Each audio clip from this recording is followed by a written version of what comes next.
Leitura em áudio. Por Miguel R.C. Pela Fundação São Miguel Brasil. Seção V das penalidades. Artigo 434. Os infratores das disposições deste capítulo ficam sujeitos a multa de valor igual a 1 salário mínimo regional, aplicada tantas vezes quantos forem os menores empregados em desacordo com a lei, não podendo, todavia, a soma das multas exceder a 5 vezes o salário mínimo, salvo no caso de reincidência, em que esse total poderá ser elevado ao dobro. Artigo 435. Fica sujeita a multa de valor igual a 1 salário mínimo regional e ao pagamento da emissão de nova via empresa que fizer na carteira do menor anotação não prevista em lei. Artigo 436, revogado. Artigo 437, revogado. Artigo 438. São competentes para impor as penalidades previstas neste capítulo: a. No Distrito Federal, a autoridade de uma instância da Delegacia Regional do Trabalho; b. Nos estados e território do Acre, os delegados regionais do Ministério do Trabalho e Previdência Social ou os funcionários por eles designados para tal fim. Parágrafo único. O processo, na verificação das infrações, bem como na aplicação e cobrança das multas, será o previsto no título do processo de multas administrativas, observadas as disposições deste artigo. Seção V. Disposições finais. Artigo 439. É lícito ao menor firmar recibo pelo pagamento dos salários. Tratando-se, porém, de rescisão do contrato de trabalho, é vedado ao menor de 18 anos dar, sem assistência dos seus responsáveis legais, quitação ao empregador pelo recebimento da indenização que lhe for devida. Artigo 440. Contra os menores de 18 anos não corre nenhum prazo de prescrição. Artigo 441. O quadro a que se refere o item I do artigo 405 será revisto bienalmente. Título IV do Contrato Individual do Trabalho. Capítulo I. Disposições Gerais. Artigo 442. Contrato individual de trabalho é o acordo tácito ou expresso, correspondente à relação de emprego. Parágrafo único. Qualquer que seja o ramo de atividade da sociedade cooperativa, não existe vínculo empregatício entre ela e seus associados, nem entre estes e os tomadores de serviços daquela. Artigo 442-A. Para fins de contratação, o empregador não exigirá do candidato ao emprego comprovação de experiência prévia por tempo superior a 6 meses no mesmo tipo de atividade. Artigo 442-B. A contratação do autônomo, cumpridas por este todas as formalidades legais, de forma contínua ou não, afasta a qualidade de empregado prevista no artigo 3 desta consolidação ou é vedada a celebração de cláusula de exclusividade no contrato previsto no caput 2 ou não caracteriza a qualidade de empregado prevista no artigo 3 o fato de o autônomo prestar serviços apenas um tomador de serviços. 3 O autônomo poderá prestar serviços de qualquer natureza a outros tomadores de serviços que exerçam ou não a mesma atividade econômica, sob qualquer modalidade de contrato de trabalho, inclusive como autônomo. 4 Fica garantida ao autônomo a possibilidade de recusa de realizar atividade demandada pelo contratante, garantida a aplicação de cláusula de penalidade prevista em contrato. 5 Motoristas, representantes comerciais, corretores de imóveis, parceiros, e trabalhadores de outras categorias profissionais reguladas por leis específicas relacionadas a atividades compatíveis com o contrato autônomo, desde que cumpridos os requisitos do caput, não possuirão a qualidade de empregado prevista no artigo 3-6 O presente subordinação jurídica, será reconhecido vínculo empregatício. 7 O disposto no caput se aplica ao autônomo, ainda que exerça atividade relacionada ao negócio da empresa contratante. Artigo 443. O contrato individual de trabalho poderá ser acordado tácita ou expressamente, verbalmente ou por escrito, por prazo determinado ou indeterminado, ou para prestação de trabalho intermitente. Considera-se como de prazo determinado o contrato de trabalho cuja vigência dependa de termo prefixado ou da execução de serviços especificados ou ainda da realização de certo acontecimento suscetível de previsão aproximada. 2 O contrato por prazo determinado só será válido em se tratando: a. de serviço cuja natureza ou transitoriedade justifique a predeterminação do prazo; b. de atividades empresariais de caráter transitório; c. de contrato de experiência. 3 Considera-se como intermitente o contrato de trabalho no qual a prestação de serviços, com subordinação, não é contínua, ocorrendo com alternância de períodos de prestação de serviços e de inatividade, determinados em horas, dias ou meses, independentemente do tipo de atividade do empregado e do empregador, exceto para os aeronautas, regidos por legislação própria. Artigo 444. As relações contratuais de trabalho podem ser objeto de livre estipulação das partes interessadas em tudo, quanto não contravenha as disposições de proteção ao trabalho, aos contratos coletivos que lhes sejam aplicáveis e às decisões das autoridades competentes. Parágrafo único. A livre estipulação a que se refere o caput deste artigo aplica-se às hipóteses previstas no artigo 611 e a desta consolidação, com a mesma eficácia legal e preponderância sobre os instrumentos coletivos, no caso de empregado portador de diploma de nível superior e que perceba salário mensal igual ou superior a 2 vezes o limite máximo dos benefícios do regime geral de previdência social. Artigo 445. O contrato de trabalho por prazo determinado não poderá ser estipulado por mais de 2 anos, observada a regra do artigo 451. Parágrafo único. O contrato de experiência não poderá exceder de 90 dias. Artigo 446, revogado. Artigo 447.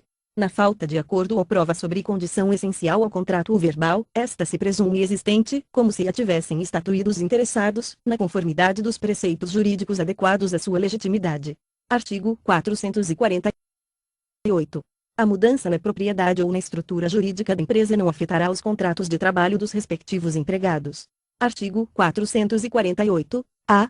Caracterizada a sucessão empresarial ou de empregadores prevista nos arts. 10 e 448 desta consolidação, as obrigações trabalhistas, inclusive as contraídas à época em que os empregados trabalhavam para a empresa sucedida, são de responsabilidade do sucessor. Parágrafo único. A empresa sucedida responderá solidariamente com a sucessora quando ficar comprovada a fraude na transferência. Artigo 449. Os direitos oriundos da existência do contrato de trabalho subsistirão em caso de falência, concordata ou dissolução da empresa. Na falência, constituirão créditos privilegiados a totalidade dos salários devidos ao empregado e a totalidade das indenizações a que tiver direito. 2. O havendo concordata na falência, será facultado aos contratantes tornar sem efeito a rescisão do contrato de trabalho e consequente indenização, desde que o empregador pague, no mínimo, a metade dos salários que seriam devidos ao empregado durante o interregno. Artigo 450. Ao empregado chamado a ocupar, em comissão, interinamente, ou em substituição eventual ou temporária, cargo diverso do que exercer na empresa, serão garantidas a contagem do tempo naquele serviço bem como volta ao cargo anterior. Artigo 451. O contrato de trabalho por prazo determinado que, tácita ou expressamente, for prorrogado mais de uma vez, passará a vigorar sem determinação de prazo. Artigo 452. Considera-se por prazo indeterminado todo contrato que suceder, dentro de 6 meses, a outro contrato por prazo determinado, salvo se a expiração deste dependeu da execução de serviços especializados ou da realização de certos acontecimentos. Artigo 452-A. O contrato de trabalho intermitente será celebrado por escrito e registrado na CTPS, ainda que previsto acordo coletivo de trabalho ou convenção coletiva, e conterá identificação, assinatura e domicílio ou sede das partes, e valor da hora ou do dia de trabalho, que não poderá ser inferior ao valor horário ou diário do salário mínimo, assegurada a remuneração do trabalho noturno superior à do diurno e observado o disposto no 12. E o local e o prazo para o pagamento da remuneração o empregador convocará, por qualquer meio de comunicação eficaz, para a prestação de serviços, informando qual será a jornada, com, pelo menos, 3 dias corridos de antecedência. 2. O recebida a convocação, o empregado terá o prazo de 24 horas para responder ao chamado, presumida, no silêncio, a recusa. 3. A recusa da oferta não descaracteriza a subordinação para fins do contrato de trabalho intermitente. 4. Revogado. 5. Revogado. 6. Na data acordada para o pagamento, observado o disposto no 11, o empregado receberá, de imediato, as seguintes parcelas, e remuneração, e férias proporcionais com acréscimo de 1/3, e 13º salário proporcional, e repouso semanal remunerado, e adicionais legais. 7. O recibo de pagamento deverá conter a discriminação dos valores pagos relativos a cada uma das parcelas referidas no 6 deste artigo. 8. Revogado. 9. A cada 12 meses, o empregado adquire direito a usufruir, nos 12 meses subsequentes, 1 mês de férias, período no qual não poderá ser convocado para prestar serviços pelo mesmo empregador. 10. O empregado, mediante prévio acordo com o empregador, poderá usufruir suas férias em até 3 períodos, nos termos dos 1 e 2 do artigo 134-11. Na hipótese de o período de convocação exceder 1 mês, o pagamento das parcelas a que se referem o 6 não poderá ser estipulado por período superior a 1 mês, contado a partir do primeiro dia do período de prestação de serviço. 12. O valor previsto no inciso I do caput não será inferior àquele devido aos demais empregados do estabelecimento que exerçam a mesma função. 13. Para os fins do disposto neste artigo, o auxílio-doença será devido ao segurado da Previdência Social a partir da data do início da incapacidade, vedada a aplicação do disposto 3 do artigo 60 da Lei nº 8.213, de 1991. 14. O salário maternidade será pago diretamente pela Previdência Social, nos termos do disposto no 3 do artigo 72 da Lei nº 8.213, de 1991. 15. Constatada a prestação dos serviços pelo empregado, estarão satisfeitos os prazos previstos nos 1 e 2. O. Artigo 452-B. É facultado às partes convencionar por meio do contrato de trabalho intermitente, e locais de prestação de serviços, e turnos para os quais o empregado será convocado para prestar serviços, e formas e instrumentos de convocação e de resposta para prestação de serviços, e formato de reparação recíproca na hipótese de cancelamento de serviços previamente agendados nos termos dos 1 e 2 do artigo 452-A. Artigo 452-C. Para fins do disposto no 3 do artigo 443, considera-se período de inatividade o intervalo temporal distinto daquele para o qual o empregado intermitente haja sido convocado e tenha prestado serviços nos termos do 1 do artigo 452-A. Durante o período de inatividade, o empregado poderá prestar serviços de qualquer natureza a outros tomadores de serviço, que exerçam ou não a mesma atividade econômica, utilizando o contrato de trabalho intermitente ou outra modalidade de contrato de trabalho. 2. No contrato de trabalho intermitente, o período de inatividade não será considerado tempo à disposição do empregador e não será remunerado, hipótese em que restará descaracterizado o contrato de trabalho intermitente caso haja remuneração por tempo à disposição no período de inatividade. Artigo 452-D. Decorrido o prazo de 1 ano sem qualquer convocação do empregado pelo empregador, contado a partir da data da celebração do contrato, da última convocação ou do último dia de prestação de serviços, o que for mais recente, será considerado rescindido de pleno direito o contrato de trabalho intermitente. Artigo 452-E.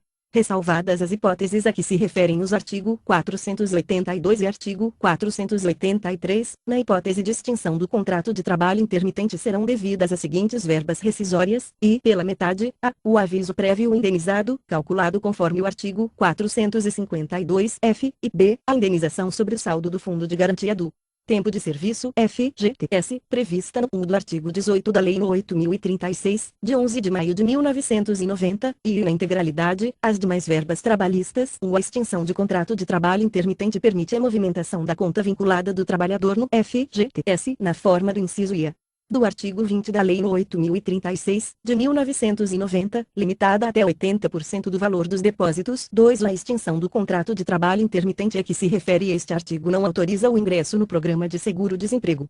Artigo 452-F.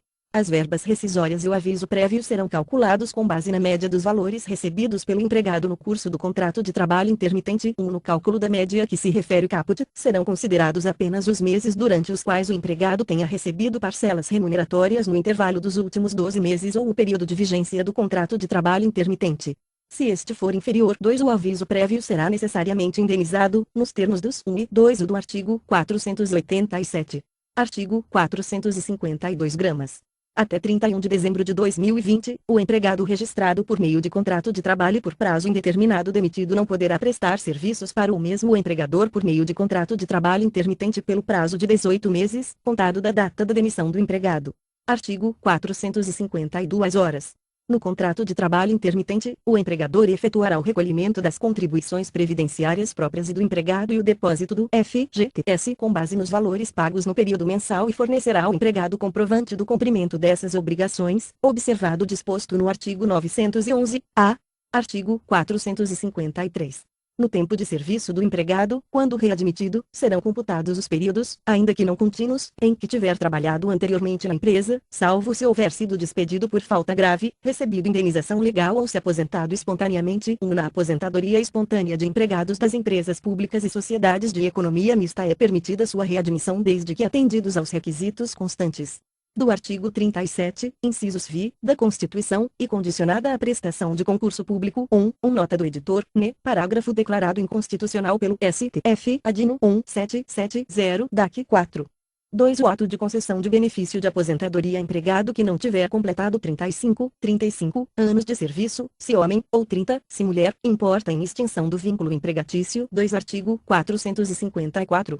Na vigência do contrato de trabalho, as invenções do empregado, quando decorrentes de sua contribuição pessoal e da instalação ou equipamento fornecidos pelo empregador, serão de propriedade comum, em partes iguais, salvo se o contrato de trabalho tiver por objeto, implícita ou explicitamente, pesquisa científica. Parágrafo único.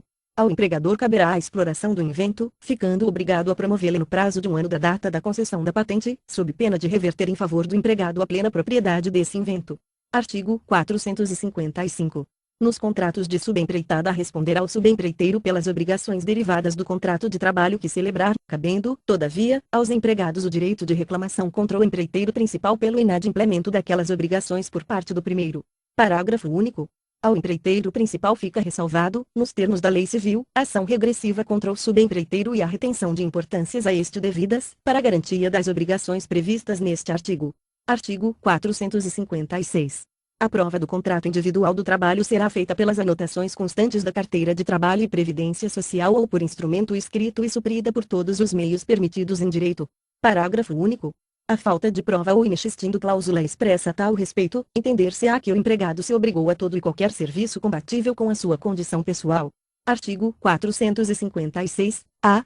Cabe ao empregador definir o padrão de vestimenta no meio ambiente laboral, sendo lícita a inclusão uniforme de 2n, parágrafo declarado inconstitucional pelo STF, adino 1721, DAC 3, logomarcas da própria empresa ou de empresas parceiras e de outros itens de identificação relacionados à atividade desempenhada.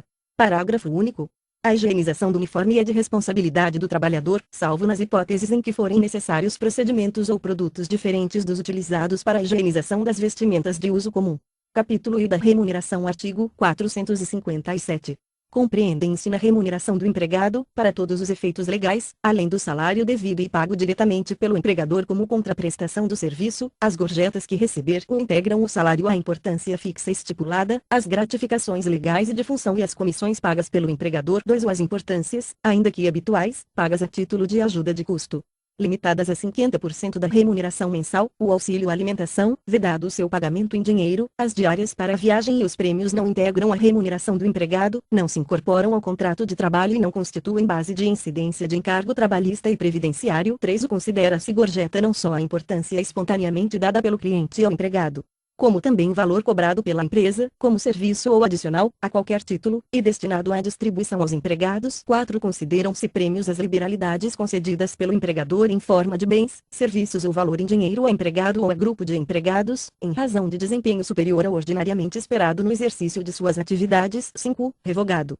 6. Revogado. 7. Revogado. 8. Revogado. 9. Revogado. 10. Revogado. 11. Revogado. 12. A gorjeta a que se refere o 3 não constitui receita própria dos empregadores, destina-se aos trabalhadores e será distribuída segundo os critérios de custeio e de rateio definidos em convenção coletiva ou acordo coletivo de trabalho. 13. Se existir previsão em convenção coletiva ou acordo coletivo de trabalho, os critérios de rateio e distribuição da gorjeta e os percentuais de retenção previstos nos 14 e 15 serão definidos em Assembleia Geral dos Trabalhadores, na forma estabelecida no artigo 612. 14. As empresas que cobrarem a gorjeta de que trata o 3 deverão, e quando inscritas em regime de tributação federal diferenciado, lançá-la na respectiva nota de consumo, facultada a retenção de até 20% da arrecadação correspondente, mediante previsão em convenção coletiva ou acordo coletivo de trabalho, para custear os encargos sociais, previdenciários e trabalhistas derivados da sua integração à remuneração dos empregados, hipótese em que o valor remanescente deverá ser revertido integralmente em favor do trabalhador, e quando não inscritas em regime de tributação federal diferenciado, lançá-la na respectiva nota de consumo, facultada a retenção de até 33% da arrecadação correspondente, mediante previsão em convenção coletiva ou acordo coletivo de trabalho, para custear os encargos sociais, previdenciários e trabalhistas derivados da sua integração à remuneração dos empregados, hipótese em que o valor remanescente deverá ser revertido integralmente em favor do trabalhador, e anotar na CTPS e no contra-cheque de seus empregados o salário contratual fixo e o percentual percebido a título de gorjeta. 15. A gorjeta, quando entregue pelo consumidor diretamente ao empregado, terá seus critérios definidos em convenção coletiva ou acordo coletivo de trabalho, facultada a retenção nos parâmetros estabelecidos no 14. 16. As empresas anotarão na CTPS de seus empregados o salário fixo e a média dos valores das gorjetas referente aos últimos 12 meses. 17. Cessada pela empresa a cobrança da gorjeta de que trata o 3, desde que cobrada por mais de 12 meses, essa se incorporará ao salário do empregado, a qual terá como base a média dos últimos 12 meses, sem prejuízo do estabelecido em convenção coletiva ou acordo coletivo de trabalho. 18. Para empresas com mais de 60 empregados, será constituída comissão de empregados, mediante previsão em convenção coletiva ou acordo coletivo de trabalho, para acompanhamento e fiscalização da regularidade da cobrança e distribuição da gorjeta de que trata o 3, cujos representantes serão eleitos em Assembleia Geral convocada para esse fim pelo Sindicato Laboral e gozarão de garantia de emprego vinculada ao desempenho das funções para que foram eleitos, e, para as demais empresas, será constituída comissão intersindical para o referido fim. 19. Comprovado o descumprimento ao disposto nos 12, 14, 15, 17, o empregador pagará ao trabalhador prejudicado, a título de multa, o valor correspondente a 1/30 da média da gorjeta por dia de atraso, limitada ao peso da categoria, assegurados, em qualquer hipótese, o princípio do contraditório e da ampla defesa. 20. A limitação prevista no 19 será triplicada na hipótese de reincidência do empregador. 21. Considera-se reincidente o empregador que, durante o período de 12 meses, descumprir o disposto nos 12, 14, 15, 17 por período superior a 60 dias. 22. Consideram-se prêmios as liberalidades concedidas pelo empregador, até 2 vezes ao ano, em forma de bens, serviços ou valor em dinheiro, a empregado, grupo de empregados ou terceiros vinculados à sua atividade econômica em razão de desempenho superior ao ordinariamente esperado no exercício de suas atividades. 23. Incidem o imposto sobre a renda e quaisquer outros encargos tributários sobre as parcelas referidas neste artigo, exceto aquelas expressamente isentas em lei específica. Artigo 458. Além do pagamento em dinheiro, compreende-se no salário, para todos os efeitos legais, alimentação, habitação, vestuário ou outras prestações in natura que a empresa, por força do contrato ou do costume, fornecer habitualmente ao empregado. Em caso algum será permitido pagamento com bebidas alcoólicas ou drogas nocivas. Os valores atribuídos às prestações in natura deverão ser justos e razoáveis, não podendo exceder, em cada caso, os dos percentuais das parcelas componentes do salário mínimo. Artigos 81 e 82, 2. Para os efeitos previstos neste artigo, não serão consideradas como salário as seguintes utilidades concedidas pelo empregador, e vestuários, equipamentos e outros acessórios fornecidos aos empregados e utilizados no local de trabalho, para prestação do serviço, e educação, em estabelecimento de ensino próprio ou de terceiros, compreendendo os valores relativos à matrícula, mensalidade, anuidade, livros e material didático, e transporte destinado ao deslocamento para o trabalho e retorno, em percurso servido ou não por transporte público, e assistência médica, hospitalar e odontológica, prestada diretamente ou mediante seguro-saúde, v. seguros de vida e de acidentes pessoais, v. previdência privada, v. vetado, v. o valor correspondente ao vale cultura. 3. O habitação e alimentação fornecidas como salário-utilidade deverão atender aos fins a que se destinam e não poderão exceder, respectivamente, a 25%, 25% e 20%, 20% do salário contratual. 4. Tratando-se de habitação coletiva, o valor do salário-utilidade a ela correspondente será obtido mediante a divisão do justo valor da habitação pelo número de coocupantes, vedada, em qualquer hipótese, a utilização da mesma unidade residencial por mais de uma família. 5. O valor relativo à assistência prestada por serviço médico ou odontológico, próprio ou não, inclusive o reembolso de despesas com medicamentos, óculos, aparelhos ortopédicos, próteses, órteses, despesas médico-hospitalares e outras similares, mesmo quando concedido em diferentes modalidades de planos e coberturas, não integram o salário do empregado para qualquer efeito nem o salário de contribuição, para efeitos do previsto na linha Q do 9 do artigo 28 da Lei nº 8.212, de 24 de julho de 1991. Artigo 459. O pagamento do salário, qualquer que seja a modalidade do trabalho, não deve ser estipulado por período superior a 1 mês, salvo no que concerne a comissões, percentagens e gratificações. Parágrafo único. Quando o pagamento houver sido estipulado por mês, deverá ser efetuado, o mais tardar, até o 5º dia útil do mês subsequente ao vencido. Artigo 460. Na falta de estipulação do salário ou não havendo prova sobre a importância ajustada, o empregado terá direito a perceber salário igual ao daquele que, na mesma empresa, fizer serviço equivalente ou do que for habitualmente pago para serviço semelhante. Artigo 461.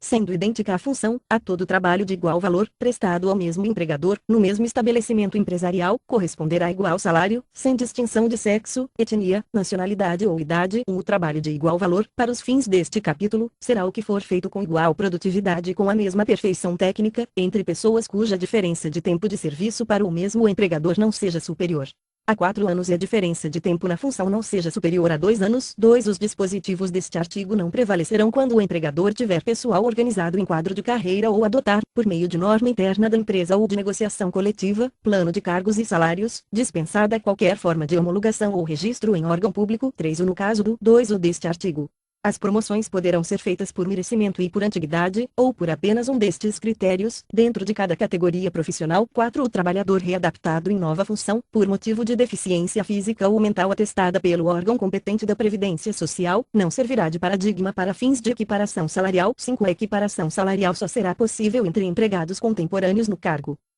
ou na função, ficando vedada a indicação de paradigmas remotos, ainda que o paradigma contemporâneo tenha obtido a vantagem em ação judicial própria. 6. No caso de comprovada discriminação por motivo de sexo ou etnia, o juízo determinará, além do pagamento das diferenças salariais devidas, multa, em favor do empregado discriminado, no valor de 50% do limite máximo dos benefícios do regime geral de previdência social.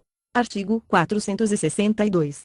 Ao empregador é vedado efetuar qualquer desconto nos salários do empregado, salvo quando este resultar de adiantamentos, de dispositivos de lei ou de contrato coletivo. Em caso de dano causado pelo empregado, o desconto será lícito, desde que esta possibilidade tenha sido acordada ou na ocorrência de dolo do empregado. 2. É vedado à empresa que mantiver armazém para venda de mercadorias aos empregados ou serviços destinados a proporcionar-lhes prestações in natura exercer qualquer coação ou induzimento no sentido de que os empregados se utilizem do armazém ou dos serviços. 3. Sempre que não for possível o acesso dos empregados a armazéns ou serviços não mantidos pela empresa, é lícito à autoridade competente determinar a adoção de medidas adequadas, visando a que as mercadorias sejam vendidas e os serviços prestados a preços razoáveis, sem intuito de lucro e sempre em benefício dos empregados. 4. Observado o disposto neste capítulo, é vedado às empresas limitar, por qualquer forma, a liberdade dos empregados de dispor do seu salário. Artigo 463. A prestação, em espécie, do salário será paga em moeda corrente do país. Parágrafo único.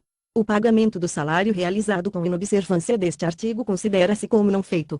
Artigo 464. O pagamento do salário deverá ser efetuado contra recibo, assinado pelo empregado, em se tratando de analfabeto, mediante sua impressão digital, ou, não sendo esta possível, a seu rogo. Parágrafo único.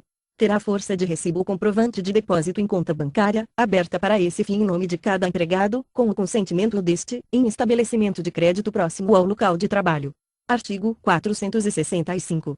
O pagamento do salário será efetuado em dia útil e no local do trabalho, dentro do horário do serviço ou imediatamente após o encerramento deste, salvo quando efetuado por depósito em conta bancária, observado o disposto no artigo anterior.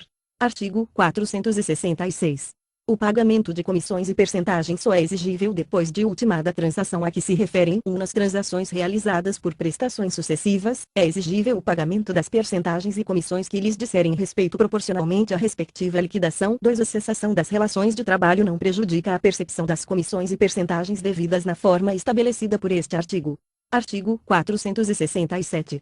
Em caso de rescisão de contrato de trabalho, havendo controvérsia sobre o montante das verbas rescisórias, o empregador é obrigado a pagar ao trabalhador, à data do comparecimento à Justiça do Trabalho, a parte incontrovérsia dessas verbas, sob pena de pagá-las acrescidas de 50%. Capítulo I da alteração. Artigo 468. Nos contratos individuais de trabalho só é lícita a alteração das respectivas condições por mútuo consentimento, e, ainda assim, desde que não resultem, direta ou indiretamente, prejuízos ao empregado, sob pena de nulidade da cláusula infringente desta garantia. Não se considera alteração unilateral a determinação do empregador para que o respectivo empregado reverta ao cargo efetivo, anteriormente ocupado, deixando o exercício de função de confiança. 2. A alteração de que trata o deste artigo, com ou sem justo motivo, não assegura ao empregado direito à manutenção do pagamento da gratificação correspondente, que não será incorporada, independentemente do tempo de exercício da respectiva função. Artigo 469.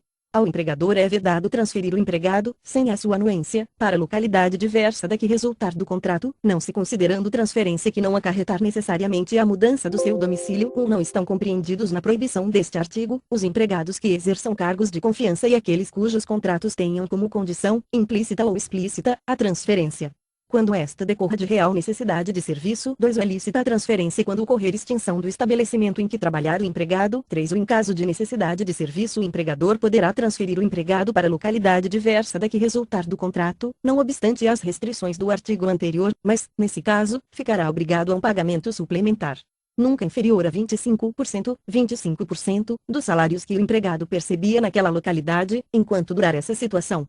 Artigo 470. As despesas resultantes da transferência correrão por conta do empregador.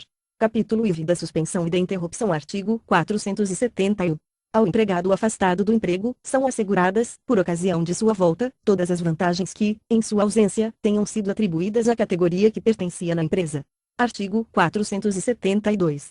O afastamento do empregado em virtude das exigências do serviço militar, ou de outro encargo público, não constituirá motivo para alteração ou rescisão do contrato de trabalho por parte do empregador ou para que o empregado tenha direito a voltar a exercer o cargo do qual se afastou em virtude de exigência do serviço militar ou de encargo público. É indispensável que notifique o empregador dessa intenção, por telegrama ou carta registrada, dentro do prazo máximo de 30 dias, contados da data em que se verificar a respectiva baixa ou a terminação do encargo que estava obrigado. 2. Nos contratos por prazo determinado, o tempo de afastamento, se assim acordarem as partes interessadas, não será computado na contagem do prazo para a respectiva terminação. 3. Ocorrendo motivo relevante de interesse para a segurança nacional, poderá a autoridade competente solicitar o afastamento do empregado do serviço ou do local de trabalho, sem que se configure a suspensão do contrato de trabalho. 4. O afastamento a que se refere o parágrafo anterior será solicitado pela autoridade competente diretamente ao empregador, em representação fundamentada, com a audiência da Procuradoria Regional do Trabalho, que providenciará desde logo a instalação do competente inquérito administrativo. 5. Durante os primeiros 90 dias desse afastamento, o empregado continuará percebendo sua remuneração. Artigo 473. O empregado poderá deixar de comparecer ao serviço sem prejuízo do salário, e, até 2 dias consecutivos, em caso de falecimento do cônjuge, ascendente, descendente, irmão ou pessoa que, declarada em sua carteira de trabalho e previdência social, viva sob sua dependência econômica, e até 3 dias consecutivos, em virtude de casamento, e por um dia, em caso de nascimento de filho, no decorrer da primeira semana, e por um dia, em cada 12 meses de trabalho, em caso de doação voluntária de sangue devidamente comprovada, até 2 dias consecutivos ou não, para o fim de se alistar eleitor, nos termos da lei respectiva, no período de tempo em que tiver de cumprir as exigências do serviço militar. Ref. Ridas na letra C do artigo 65 da Lei no 4.375, de 17 de agosto de 1964, Lei do Serviço Militar, nos dias em que estiver comprovadamente realizando provas de exame vestibular para ingresso em estabelecimento de ensino superior, pelo tempo que se fizer necessário. Quando tiver que comparecer a juízo, pelo tempo que se fizer necessário, quando, na qualidade de representante de entidade sindical, estiver participando de reunião oficial de organismo internacional do qual o Brasil seja membro, até 2 dias para acompanhar consultas médicas e exames complementares durante o período de gravidez de sua esposa ou companheira, por 1 dia por ano para acompanhar filho de até 6 anos em consulta médica. Artigo 474. A suspensão do empregado por mais de 30 dias consecutivos importa na rescisão injusta do contrato de trabalho. Artigo 475. O empregado que for aposentado por invalidez terá suspenso o seu contrato de trabalho durante o prazo fixado pelas leis de previdência social para a efetivação do benefício ou recuperando o empregado a capacidade de trabalho sendo a aposentadoria cancelada, ser-lhe-á assegurado o direito à função que ocupava ao tempo da aposentadoria, facultado, porém, ao empregador, o direito de indenizá-lo por rescisão do contrato de trabalho, nos termos dos artigos 477 e 478, salvo na hipótese de ser ele portador de estabilidade, quando a indenização deverá ser paga na forma do artigo 497. 2. Se o empregador houver admitido substituto para o aposentado, poderá rescindir, com este, o respectivo contrato de trabalho sem indenização, desde que tenha havido ciência inequívoca da interinidade ao ser celebrado o contrato. Artigo 476. Em caso de seguro-doença ou auxílio-enfermidade, o empregado é considerado em licença não remunerada, durante o prazo desse benefício. Artigo 476-A. O contrato de trabalho poderá ser suspenso, por um período de 2 a 5 meses, para participação do empregado em curso ou programa de qualificação profissional oferecido pelo empregador, com duração equivalente à suspensão contratual, mediante previsão em convenção ou acordo coletivo de trabalho e aquiescência formal do empregado, observado o disposto no artigo 471 desta consolidação. Após a autorização concedida por intermédio de convenção ou acordo coletivo, o empregador deverá notificar o respectivo sindicato, com antecedência mínima de 15 dias da suspensão contratual. 2. O contrato de trabalho não poderá ser suspenso em conformidade com o disposto no caput deste artigo mais de uma vez no período de 16 meses. 3. O empregador poderá conceder ao empregado ajuda compensatória mensal, sem natureza salarial, durante o período de suspensão contratual nos termos do caput deste artigo, com valor a ser definido em convenção ou acordo coletivo. 4. Durante o período de suspensão contratual para participação em curso ou programa de qualificação profissional, o empregado fará jus aos benefícios voluntariamente concedidos pelo empregador.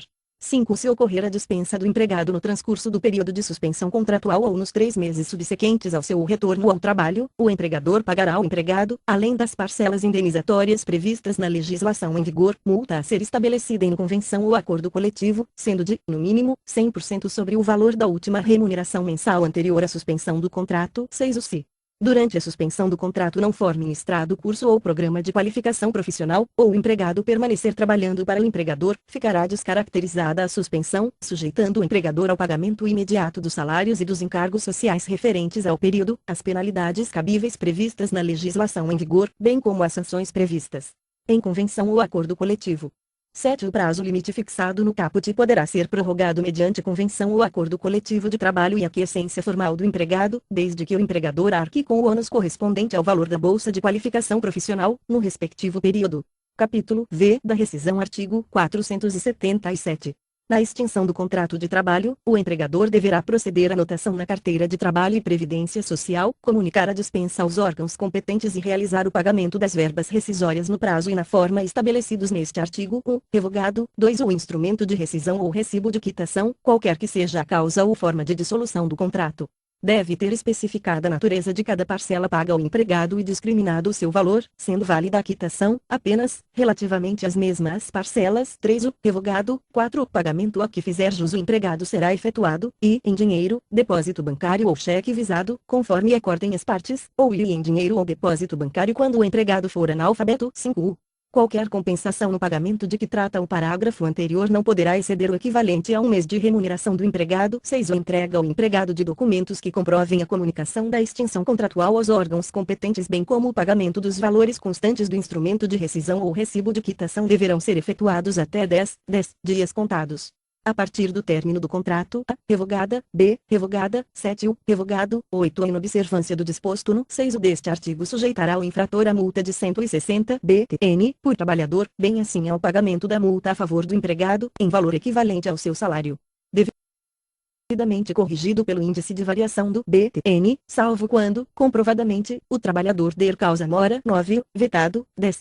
A anotação da extinção do contrato na carteira de trabalho e previdência social é documento hábil para requerer o benefício do seguro-desemprego e a movimentação da conta vinculada no fundo de garantia do tempo de serviço, nas hipóteses legais, desde que a comunicação prevista no caput deste artigo tenha sido realizada. Artigo 477. A.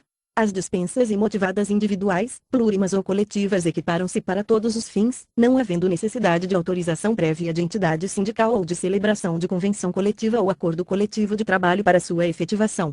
Artigo 477. B.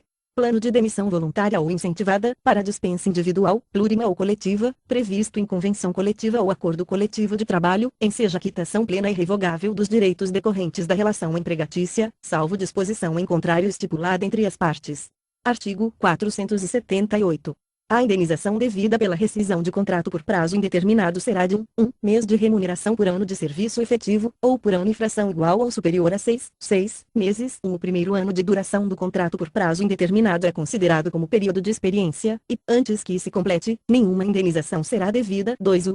Se o salário for pago por dia, o cálculo da indenização terá por base 25 dias. 3. O se pago por hora, a indenização apurar-se-á na base de 200 horas por mês. 4. Para os empregados que trabalhem à comissão ou que tenham direito a percentagens, a indenização será calculada pela média das comissões ou percentagens percebidas nos últimos 12 meses de serviço. 5. Para os empregados que trabalhem por tarefa ou serviço feito, a indenização será calculada na base média do tempo costumeiramente gasto pelo interessado para a realização de seu serviço, calculando-se o valor do que seria feito durante 30 dias. Artigo 479. Nos contratos que tenham termo estipulado, o empregador que, sem justa causa, despedir o empregado, será obrigado a pagar-lhe, a título de indenização, e por metade, a remuneração a que teria direito até o termo do contrato. Parágrafo único. Para a execução do que dispõe o presente artigo, o cálculo da parte variável ou incerta do salário será feito de acordo com o prescrito para o cálculo da indenização referente à rescisão dos contratos por prazo indeterminado. Artigo 480.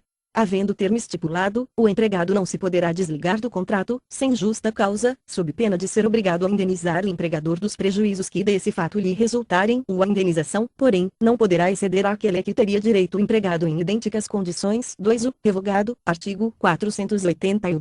Aos contratos por prazo determinado, que contiverem cláusula securatória do direito recíproco de rescisão antes de expirado o termo ajustado, aplicam-se, caso seja exercido tal direito por qualquer das partes, os princípios que regem a rescisão dos contratos por prazo indeterminado. Artigo 482. Constituem justa causa para rescisão do contrato de trabalho pelo empregador: a. Ato de improbidade; b. Incontinência de conduta ou mau procedimento; c. Negociação habitual por conta própria ou alheia sem permissão do empregador, e quando constituir ato de concorrência à empresa para a qual trabalha o empregado, ou for prejudicial ao serviço; d. Condenação criminal do empregado, passada em julgado, caso não tenha havido suspensão da execução da pena, e desídia no desempenho das respectivas funções; f. Embriaguez habitual ou em serviço; g. Violação de segredo da empresa; h. Ato de indisciplina ou de insubordinação; i. Abandono de emprego; j. Ato lesivo da honra ou da boa fama praticado no serviço contra qualquer pessoa, ou ofensas físicas, nas mesmas condições, salvo em caso de legítima defesa, própria ou de outrem; k. Ato lesivo da honra ou da boa fama ou ofensas físicas praticadas contra o empregador e superiores hierárquicos, salvo em caso de legítima defesa, própria ou de outrem; l. Prática constante de jogos de azar; m. Perda da habilitação ou dos requisitos estabelecidos em lei para o exercício da profissão, em decorrência de conduta dolosa do empregado. Parágrafo único. Constitui igualmente justa causa para a dispensa de empregado, a prática, devidamente comprovada em inquérito administrativo, de atos atentatórios à segurança nacional. Artigo 483. O empregado poderá considerar rescindido o contrato e pleitear a devida indenização quando, a. Forem exigidos serviços superiores às suas forças, defesos por lei, contrário aos bons costumes, ou alheios ao contrato; b. For tratado pelo empregador ou por seus superiores hierárquicos com rigor excessivo; c. Correr perigo manifesto de mal considerável; d. Não cumprir o empregador as obrigações do contrato, e praticar o empregador ou seus prepostos, contra ele ou pessoas de sua família, ato lesivo da honra e boa fama; f. O empregador ou seus prepostos ofenderem-no fisicamente, salvo em caso de legítima defesa, própria ou de outrem; g. O empregador reduzir o seu trabalho, sendo este por peça ou tarefa, de forma a afetar sensivelmente a importância dos salários. O empregado poderá suspender a prestação dos serviços ou rescindir o contrato, quando tiver de desempenhar obrigações legais, incompatíveis com a continuação do serviço. 2. Ou no caso de morte do empregador constituído em empresa individual, é facultado ao empregado rescindir o contrato de trabalho. 3. Ou nas hipóteses das letras d e g, poderá o empregado pleitear a rescisão de seu contrato de trabalho e o pagamento das respectivas indenizações, permanecendo ou não no serviço até final decisão do processo. Artigo 484. Havendo culpa recíproca no ato que determinou a rescisão do contrato de trabalho, o Tribunal de Trabalho reduzirá a indenização a que seria devida em caso de culpa exclusiva do empregador, por metade. Artigo 484-A. O contrato de trabalho poderá ser extinto por acordo entre empregado e empregador, caso em que serão devidas as seguintes verbas trabalhistas, e, por metade, a. O aviso prévio, se indenizado, e b. A indenização sobre o saldo do Fundo de Garantia do Tempo de Serviço, prevista no 1 do artigo 18 da Lei nº 8.036, de 11 de maio de 1990, e na integralidade, as demais verbas trabalhistas. A extinção do contrato prevista no caput deste artigo permite a movimentação da conta vinculada do trabalhador no Fundo de Garantia do Tempo de Serviço na forma do inciso IA do artigo 20 da Lei nº 8.036, de 11 de maio de 1990, limitada até 80% do valor dos depósitos. 2. A extinção do contrato por acordo prevista no caput deste artigo não autoriza o ingresso no programa de seguro-desemprego. Artigo 485. Quando cessar a atividade da empresa, por morte do empregador, os empregados terão direito, conforme o caso, à indenização a que se referem os artigos 477 e 497. Artigo 486. No caso de paralisação, temporária ou definitiva do trabalho, motivada por ato de autoridade municipal, estadual ou federal, ou pela promulgação de lei ou resolução que impossibilite a continuação da atividade, prevalecerá o pagamento da indenização, que ficará a cargo do governo responsável. Sempre que o empregador invocar em sua defesa o preceito do presente artigo, o Tribunal do Trabalho competente notificará a pessoa de direito público apontada como responsável pela paralisação do trabalho, para que, no prazo de 30 dias, alegue o que entender devido, passando a figurar no processo como chamada autoria. 2. O sempre que a parte interessada, firmada em documento hábil, invocar defesa baseada na disposição deste artigo e indicar qual juiz competente, será ouvida a parte contrária, para, dentro de 3 dias, falar sobre essa alegação. 3. O verificada qual autoridade responsável, a junta de conciliação ou juiz dar-se-á por incompetente, remetendo os autos ao juiz privativo da Fazenda, perante o qual correrá o feito nos termos previstos no processo comum. Capítulo V do aviso prévio. Artigo 487. Não havendo prazo estipulado, a parte que, sem justo motivo, quiser rescindir o contrato deverá avisar a outra da sua resolução com a antecedência mínima de 8 dias, se o pagamento for efetuado por semana ou tempo inferior, e 30 dias aos que perceberem por quinzena ou mês, ou que tenham mais de 12 meses de serviço na empresa, ou a falta do aviso prévio por parte do empregador dá ao empregado direito aos salários correspondentes ao prazo do aviso, garantida sempre a integração desse período no seu tempo de serviço. 2. A falta de aviso prévio por parte do empregado dá ao empregador o direito de descontar os salários correspondentes ao prazo respectivo. 3. Em se tratando de salário pago na base de tarefa, o cálculo, para os efeitos dos parágrafos anteriores, será feito de acordo com a média dos últimos 12 meses de serviço. 4. É devido o aviso prévio na despedida indireta. 5. O valor das horas extraordinárias habituais integra o aviso prévio indenizado. 6. O reajustamento salarial coletivo, determinado no curso do aviso prévio, beneficia o empregado pré-avisado da despedida, mesmo que tenha recebido antecipadamente os salários correspondentes ao período do aviso. Que integra seu tempo de serviço para todos os efeitos legais. Artigo 488. O horário normal de trabalho do empregado, durante o prazo do aviso, e se a rescisão tiver sido promovida pelo empregador, será reduzido de 2 horas diárias, sem prejuízo do salário integral. Parágrafo único. É facultado ao empregado trabalhar sem a redução das 2 horas diárias previstas neste artigo, caso em que poderá faltar ao serviço, sem prejuízo do salário integral, por um dia, na hipótese do inciso I, e por 7 dias corridos, na hipótese do inciso I do artigo 487 desta Consolidação. Artigo 489.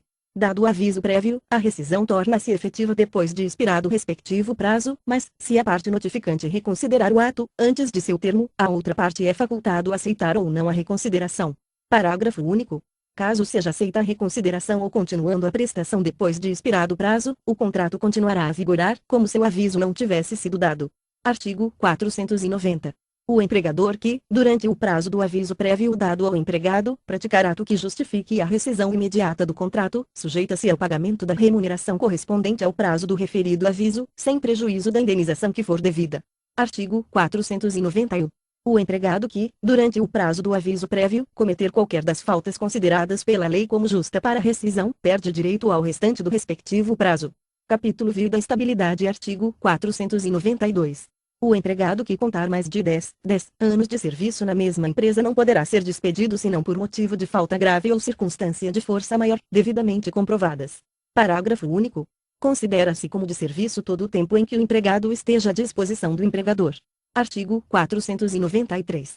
Constitui falta grave a prática de qualquer dos fatos a que se refere o artigo 482, quando por sua repetição ou natureza representem séria violação dos deveres e obrigações do empregado. Artigo 494. O empregado acusado de falta grave poderá ser suspenso de suas funções, mas a sua despedida só se tornará efetiva após o inquérito em que se verifique a procedência da acusação. Parágrafo único. A suspensão, no caso deste artigo, perdurará até a decisão final do processo. Artigo 495. Reconhecida a inexistência de falta grave praticada pelo empregado, fica o empregador obrigado a readmiti-lo no serviço e a pagar-lhe os salários a que teria direito no período de suspensão. Artigo 496. Quando a reintegração do empregado estável for desaconselhável, dado o grau de incompatibilidade resultante do dissídio, especialmente quando for o empregador pessoa física, o Tribunal do Trabalho poderá converter aquela obrigação em indenização devida nos termos do artigo seguinte. Artigo 497. Extinguindo-se a empresa, sem a ocorrência de motivos de força maior, ao empregado estável despedido é garantida a indenização por rescisão do contrato por prazo indeterminado, paga em dobro. Artigo 498. Em caso de fechamento do estabelecimento, filial ou agência, ou supressão necessária de atividade, sem ocorrência de motivo de força maior, é assegurado aos empregados estáveis, que ali exerçam suas funções, direito à indenização, na forma do artigo anterior. Artigo 499. Não haverá estabilidade no exercício dos cargos de diretoria, gerência ou outros de confiança imediata do empregador, ressalvado o cômputo do tempo de serviço para todos os efeitos legais. O empregado garantido pela estabilidade, que deixar de exercer cargo de confiança, é assegurada, salvo no caso de falta grave, a reversão ao cargo efetivo que haja anteriormente ocupado. 2. O empregado despedido sem justa causa, que só tenha exercido cargo de confiança e que contar mais de 10 anos de serviço na mesma empresa, é garantida a indenização proporcional ao tempo de serviço, nos termos dos artigos 477 e 478. 3. A despedida que se verificar com o fim de obstar ao empregado Aquisição de estabilidade sujeitará o empregador a pagamento em dobro da indenização prescrita nos arts. 477 e 478. Artigo 500. O pedido de demissão do empregado estável só será válido quando feito com assistência do respectivo sindicato e, se não houver, perante a autoridade local competente do Ministério do Trabalho e Previdência Social ou da Justiça do Trabalho. Capítulo Vida Força Maior. Artigo 501. Entende-se como força maior todo o acontecimento inevitável, em relação à vontade do empregador, e para a realização do qual este não concorreu, direta ou indiretamente. 1. A imprevidência do empregador exclui a razão de força maior. 2. A ocorrência do motivo de força maior que não afetar substancialmente, nem for suscetível de afetar, em tais condições, a situação econômica e financeira da empresa. Não se aplicam as restrições desta lei referentes ao disposto neste capítulo. Artigo 502. Ocorrendo motivo de força maior que determine a extinção da empresa, ou de um dos estabelecimentos em que trabalhe o empregado, é assegurada a este, quando despedido, uma indenização na forma seguinte, e, sendo estável, nos termos dos artigos 477 e 478, e não tendo direito à estabilidade, metade da que seria devida em caso de rescisão sem justa causa, e havendo contrato por prazo determinado, aquela a que se refere o artigo 479 desta lei, reduzida igualmente à metade. Artigo 503. É lícita, em caso de força maior ou prejuízos devidamente comprovados, a redução geral dos salários dos empregados da empresa, proporcionalmente aos salários de cada um, não podendo, entretanto, ser superior a 25%, respeitado, em qualquer caso, o salário mínimo da região. Parágrafo único. Cessados os efeitos decorrentes do motivo de força maior, é garantido o restabelecimento dos salários reduzidos. Artigo 504. Comprovada a falsa alegação do motivo de força maior, é garantida a reintegração aos empregados estáveis e aos não estáveis o complemento da indenização já percebida, assegurado a ambos o pagamento da remuneração atrasada. Capítulo X. Disposições especiais. Artigo 505. São aplicáveis aos trabalhadores rurais os dispositivos constantes dos capítulos I, livre do presente título. Artigo 506. No contrato de trabalho agrícola é lícito o acordo que estabelecer a remuneração in natura, contanto que seja de produtos obtidos pela exploração do negócio e não exceda de 1/3 do salário total do empregado. Artigo 507. As disposições do capítulo 7º do presente título não serão aplicáveis aos empregados em consultórios ou escritórios de profissionais liberais. Parágrafo único. Revogado. Artigo 507. A. Nos contratos individuais de trabalho cuja remuneração seja superior a 2 vezes o limite máximo estabelecido para os benefícios do regime geral de previdência social, poderá ser pactuada cláusula compromissória de arbitragem, desde que por iniciativa do empregado ou mediante a sua concordância expressa, nos termos previstos na Lei nº 9.307, de 23 de setembro de 1996. Artigo 507, b. É facultado a empregados e empregadores, na vigência ou não do contrato de emprego, firmar o termo de quitação anual de obrigações trabalhistas, perante o Sindicato dos Empregados da categoria. Parágrafo único. O termo discriminará as obrigações de dar e fazer cumpridas mensalmente e dele constará a quitação anual dada pelo empregado, com eficácia liberatória das parcelas nele especificadas. Artigo 508, revogado. Artigo 509, revogado. Artigo 510. Pela infração das proibições constantes deste título, será imposta à empresa a multa de valor igual a 1 salário mínimo regional, elevada ao dobro, no caso de reincidência, sem prejuízo das demais cominações legais. Título IV é da representação dos empregados. Artigo 510-A. Nas empresas com mais de 200 empregados, é assegurada a eleição de uma comissão para representá-los, com a finalidade de promover-lhes o entendimento direto com os empregadores. A comissão será composta, e, nas empresas com mais de 200 e até 3.000 empregados, por 3 membros, e nas empresas com mais de 3.000 e até 5.000 empregados, por 5 membros, e nas empresas com mais de 5.000 empregados, por 7 membros. 2. No caso de empresa possuir empregados em vários estados da Federação e no Distrito Federal, será assegurada a eleição de uma comissão de representantes dos empregados por estado ou no Distrito Federal, na mesma forma estabelecida no 1 deste artigo. Artigo 510-B. A comissão de representantes dos empregados terá as seguintes atribuições: e representar os empregados perante a administração da empresa, e aprimorar o relacionamento entre a empresa e seus empregados com base nos princípios da boa-fé e do respeito mútuo, e promover o diálogo e o entendimento no ambiente de trabalho com o fim de prevenir conflitos, e buscar soluções para os conflitos decorrentes da relação de trabalho. de forma rápida e eficaz, visando a efetiva aplicação das normas legais e contratuais, v. assegurar tratamento justo e imparcial aos empregados, impedindo qualquer forma de discriminação por motivo de sexo, idade, religião, opinião política ou atuação sindical, via encaminhar reivindicações específicas dos empregados de seu âmbito de representação, via acompanhar o cumprimento das leis trabalhistas, previdenciárias e das convenções coletivas e acordos coletivos de trabalho. As decisões da Comissão de Representantes dos Empregados serão sempre colegiadas, observada a maioria simples. 2. A comissão organizará sua atuação de forma independente. Artigo 510-C. A eleição será convocada, com antecedência mínima de 30 dias, contados do término do mandato anterior, por meio de edital que deverá ser fixado na empresa, com ampla publicidade, para a inscrição de candidatura. Será formada comissão eleitoral, integrada por 5 empregados, não candidatos, para a organização e o acompanhamento do processo eleitoral, vedada a interferência da empresa e do sindicato da categoria. 2. Os empregados da empresa poderão candidatar-se, exceto aqueles com contrato de trabalho por prazo determinado, com contrato suspenso ou que estejam em período de aviso prévio, ainda que indenizado. 3. Serão eleitos membros da Comissão de Representantes dos Empregados os candidatos mais votados, em votação secreta, vedado o voto por representação. 4. A comissão tomará posse no primeiro dia útil seguinte à eleição ou ao término do mandato anterior. 5. Se não houver candidatos suficientes, a Comissão de Representantes dos Empregados poderá ser formada com número de membros inferior ao previsto no artigo 510-A desta consolidação. 6. Se não houver registro de candidatura, será lavrada a ata e convocada a nova eleição no prazo de 1 ano. Artigo 510-D.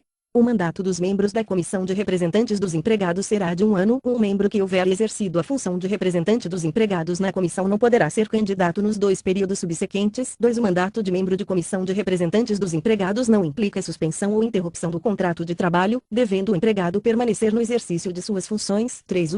Desde o registro da candidatura até 1 ano após o fim do mandato, o membro da Comissão de Representantes dos Empregados não poderá sofrer despedido arbitrária, entendendo-se como tal a que não se fundar em motivo disciplinar, técnico, econômico ou financeiro. 4. Os documentos referentes ao processo eleitoral devem ser emitidos em 2 vias, as quais permanecerão sob a guarda dos empregados e da empresa pelo prazo de 5 anos, à disposição para consulta de qualquer trabalhador interessado, do Ministério Público do Trabalho e do Ministério do Trabalho. Artigo 510-E. A Comissão de Representantes dos Empregados não substituirá a função do sindicato de defender os direitos e os interesses coletivos ou individuais da categoria, inclusive em questões judiciais ou administrativas, hipótese em que será obrigatória a participação dos sindicatos em negociações coletivas de trabalho, nos termos do incisos I e V do caput do artigo 8 da Constituição. Título V da Organização Sindical. Capítulo I da Instituição Sindical. Seção I da Associação em Sindicato. Artigo 511. É lícita a associação para fins de estudo, defesa e coordenação dos seus interesses econômicos ou profissionais de todos os que, como empregadores, empregados, agentes ou trabalhadores autônomos ou profissionais liberais exerçam, respectivamente, a mesma atividade ou profissão ou atividades ou profissões similares ou conexas. A solidariedade de interesses econômicos dos que empreendem atividades idênticas, similares ou conexas, constitui o vínculo social básico que se denomina categoria econômica. 2. A similitude de condições de vida oriunda da profissão ou trabalho em comum, em situação de emprego na mesma atividade econômica ou em atividades econômicas similares ou conexas, compõe a expressão social elementar compreendida como categoria profissional. 3. A categoria profissional diferenciada é a que se forma dos empregados que exerçam profissões ou funções diferenciadas por força de estatuto profissional especial ou em consequência de condições de vida singulares. 4. Os limites de identidade, similaridade ou conexidade ficham as dimensões dentro das quais a categoria econômica ou profissional é homogênea e a associação é natural. Artigo 512. Somente as associações profissionais constituídas para os fins e na forma do artigo anterior e registradas de acordo com o artigo 558 poderão ser reconhecidas como sindicatos investidas nas prerrogativas definidas nesta lei. Artigo 513. São prerrogativas dos sindicatos, a representar, perante as autoridades administrativas e judiciárias, os interesses gerais da respectiva categoria ou profissão liberal ou interesses individuais dos associados relativos à atividade ou profissão exercida, b. celebrar contratos coletivos de trabalho, c. eleger ou designar os representantes da respectiva categoria ou profissão liberal, d. colaborar com o Estado, como órgãos técnicos e consultivos, no estudo e solução dos problemas que se relacionam com a respectiva categoria ou profissão liberal, e impor contribuições a todos aqueles que participam das categorias econômicas ou profissionais ou das profissões liberais representadas. Parágrafo único. Os sindicatos de empregados terão, outrem, a prerrogativa de fundar e manter agências de colocação. Artigo 514. São deveres dos sindicatos: a. Colaborar com os poderes públicos no desenvolvimento da solidariedade social. B. Manter serviços de assistência judiciária para os associados. C. Promover a conciliação nos dissídios de trabalho. D. Sempre que possível, e de acordo com as suas possibilidades, manter no seu quadro de pessoal, em convênio com entidades assistenciais ou por conta própria, um assistente social com as atribuições específicas de promover a cooperação operacional na empresa e a integração profissional na classe. Parágrafo único. Os sindicatos de empregados terão, outrassim, o dever de: a. Promover a fundação de cooperativas de consumo e de crédito. B. Fundar e manter escolas de alfabetização e pré-vocacionais. Seção I do Reconhecimento e Investidura Sindical. Artigo 515. As associações profissionais deverão satisfazer os seguintes requisitos para serem reconhecidas como sindicatos: a. Reunião de 1/3, no mínimo, de empresas legalmente constituídas, sob a forma individual ou de sociedade, se se tratar de associação de empregadores, ou de 1/3 dos que integrem a mesma categoria ou exerçam a mesma profissão liberal se se tratar de associação de empregados ou de trabalhadores ou agentes autônomos, ou de profissão liberal. B. Duração de 3 anos para o mandato da diretoria. C. Exercício do cargo de presidente por brasileiro nato, e dos demais cargos de administração e representação por brasileiros. Parágrafo único. O ministro do Trabalho e Previdência Social poderá, excepcionalmente, reconhecer como sindicato a associação cujo número de associados seja inferior ao terço a que se refere a linha A. Artigo 516. Não será reconhecido mais de um sindicato representativo da mesma categoria econômica ou profissional, ou profissão liberal, em uma dada base territorial. Artigo 517. Os sindicatos poderão ser distritais, municipais, intermunicipais, estaduais e interestaduais. Excepcionalmente, e atendendo às peculiaridades de determinadas categorias ou profissões, o ministro do Trabalho poderá autorizar o reconhecimento de sindicatos nacionais. O ministro do Trabalho e Previdência Social outorgará e delimitará a base territorial do sindicato. 2. O dentro da base territorial que lhe for determinada é facultado ao sindicato instituir delegacias ou secções para melhor proteção dos associados e da categoria econômica ou profissional ou profissão liberal representada. Artigo 518. O pedido de reconhecimento será dirigido ao Ministro do Trabalho e Previdência Social, instruído com exemplar ou cópia autenticada dos estatutos da associação. Os estatutos deverão conter: a denominação e a sede da associação. B. A categoria econômica ou profissional ou a profissão liberal cuja representação é requerida. C. A afirmação de que a associação agirá como órgão de colaboração com os poderes públicos e as demais associações no sentido da solidariedade social e da subordinação dos interesses econômicos ou profissionais ao interesse nacional. D. As atribuições, o processo eleitoral e das votações, os casos de perda de mandato e de substituição dos administradores, e o modo de constituição e administração do patrimônio social e o destino que lhe será dado no caso de dissolução. F. As condições em que se dissolverá a associação. 2. O processo de reconhecimento será regulado em instruções baixadas pelo Ministro do Trabalho e Previdência Social. Artigo 519. A investidura sindical será conferida sempre à associação profissional mais representativa, a juízo do Ministro do Trabalho, constituindo elementos para essa apreciação, entre outros: a. O número de associados. B. Os serviços sociais fundados e mantidos. C. O valor do patrimônio. Artigo 520. Reconhecida como sindicato a associação profissional, ser-lhe-á expedida carta de reconhecimento, assinada pelo Ministro do Trabalho e Previdência Social, na qual será especificada a representação econômica ou profissional, conferida e mencionada a base territorial outorgada. Parágrafo único. O reconhecimento investe a associação nas prerrogativas do artigo 513 e obriga aos deveres do artigo 514, cujo inadimplemento a sujeitará às sanções desta lei. Artigo 521. São condições para o funcionamento do sindicato: a. Proibição de qualquer propaganda de doutrinas incompatíveis com as instituições e os interesses da nação, bem como de candidaturas a cargos eletivos estranhos ao sindicato. B. Proibição de exercício de cargo eletivo cumulativamente com o de emprego remunerado pelo sindicato ou por entidade sindical de grau superior. C. Gratuidade do exercício dos cargos eletivos. D. Proibição de quaisquer atividades não compreendidas nas finalidades mencionadas no artigo 511, inclusive as de caráter político-partidário, e proibição de cessão gratuita ou remunerada da respectiva sede à entidade de índole político-partidária. Parágrafo único. Quando, para o exercício de mandato, tiver associado de sindicato de empregados, de trabalhadores autônomos ou de profissionais liberais de se afastar do seu trabalho, poderá ser-lhe arbitrada pela Assembleia Geral uma gratificação nunca excedente da importância de sua remuneração na profissão respectiva. Seção I da Administração do Sindicato. Artigo 522. A administração do sindicato será exercida por uma diretoria constituída no máximo de 7 e no mínimo de 3 membros e de um conselho fiscal composto de 3 membros, eleitos esses órgãos pela Assembleia Geral. A diretoria elegerá, dentre os seus membros, o presidente do sindicato. 2. A competência do conselho fiscal é limitada à fiscalização da gestão financeira do sindicato. 3. O constituirão atribuição exclusiva da diretoria do sindicato e dos delegados sindicais, a que se refere o artigo 523, a representação e a defesa dos interesses da entidade perante os poderes públicos e as empresas, salvo mandatário com poderes outorgados por procuração da diretoria, ou associado investido em representação prevista em lei. Artigo 523. Os delegados sindicais destinados à direção das delegacias ou seções instituídas na forma estabelecida no 2 do artigo 517 serão designados pela diretoria dentre os associados radicados no território da correspondente delegacia. Artigo 524. Serão sempre tomadas por escrutínio secreto na forma estatutária as deliberações da Assembleia Geral concernentes aos seguintes assuntos: a. Eleição de associado para representação da respectiva categoria prevista em lei. B. Tomada e aprovação de contas da diretoria. C. Aplicação do patrimônio. D. Julgamento dos atos da diretoria, relativos a penalidades impostas a associados. E. Pronunciamento sobre relações ou dissídios de trabalho. Neste caso, as deliberações da Assembleia Geral só serão consideradas válidas quando ela tiver sido especialmente convocada para esse fim, de acordo com as disposições dos estatutos da entidade sindical. O quórum para validade da Assembleia será de metade mais um dos associados quites. Não obtido esse quórum em primeira convocação, reunir-se-á a Assembleia em segunda convocação com os presentes.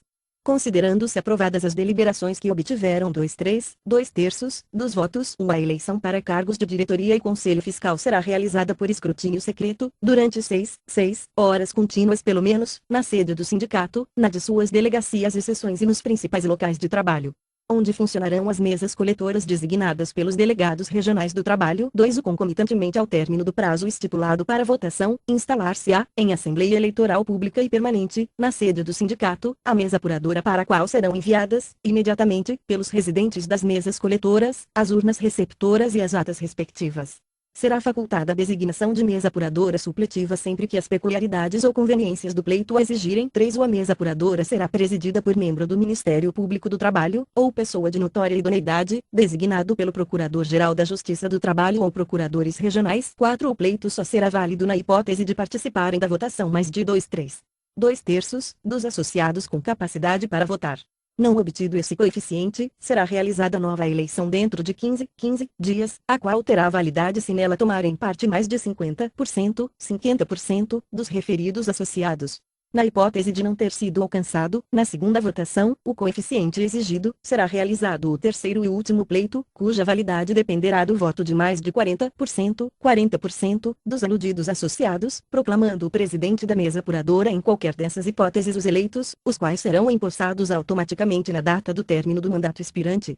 Não tendo efeitos suspensivos protestos ou recursos oferecidos na conformidade da lei. 5. Não sendo atingido o coeficiente legal para a eleição, o Ministério do Trabalho e Previdência Social declarará a vacância da administração, a partir do término do mandato dos membros em exercício, e designará administrador para o sindicato, realizando-se novas eleições dentro de 6 meses.